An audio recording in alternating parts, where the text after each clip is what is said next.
Чөтгөрийн жимс идсэн хүн бүр сэлж чадахгүй болдог. Өөрөөр бас далайд үзэн ядагддаг гэх мэтээр хэлдэг. Яагаад ингэдэг шалтгаан нь одоо ч нууц хэвээр. Тэгвэл энэхүү бичлэгийг эхлэхээс өмнө одоогийн таны ойлголтыг баттгахын тулд нэгэн асуулт асууя. Чөтгөрийн жимс хэрэглэгч цэвэр усанд хүчээ алддаг уу? Эсвэл зөвхөн далайн усанд хүчээ алддаг уу? Нэгт зөвхөн цэвэр усанд, хоёрт зөвхөн далайн усанд, гуравт аль аль нь?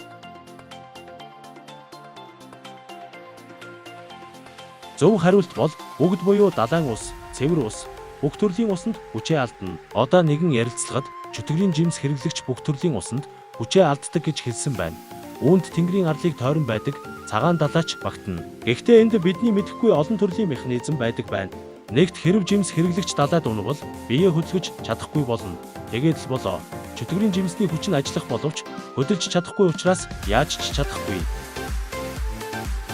Энэ нь хүмүүсийн хувьд үхлийн аюултайч, усанд амьсгалж чадах овгуудын хувьд арай бага аюултай. Хэдий усан дотор амьсгалж чадаж байгаач хөдөлж чадахгүй хിവэрэ учраас өөр янз бүрийн аюул учирч болно.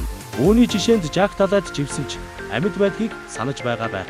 Мөн Арлонг парк арк дээр усанд живсэн Луфигийн хүзүүгэн сунгаад толгойг нь ил гаргаж амьсгалуулж байсан.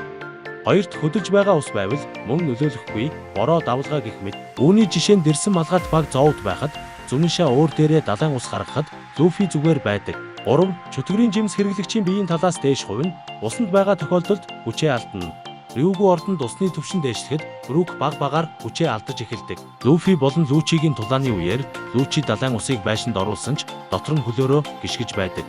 Мөн Луфи Ханкок хоёр анх уулзах үед усан дотор байдаг. Ноён 3 матартай усан дотор чадвараа хэрэглэж ам гарсан байдаг.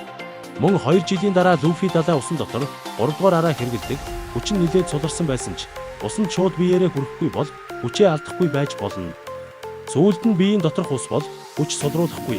Мэдээж хүн усгүйгээр амьдарч чадахгүй шүү дээ. Үүний жишээ нь Луфи матартай хийсэн тулаанд усан Луфиг ашиглаж бие усаар дүүргэж байсан.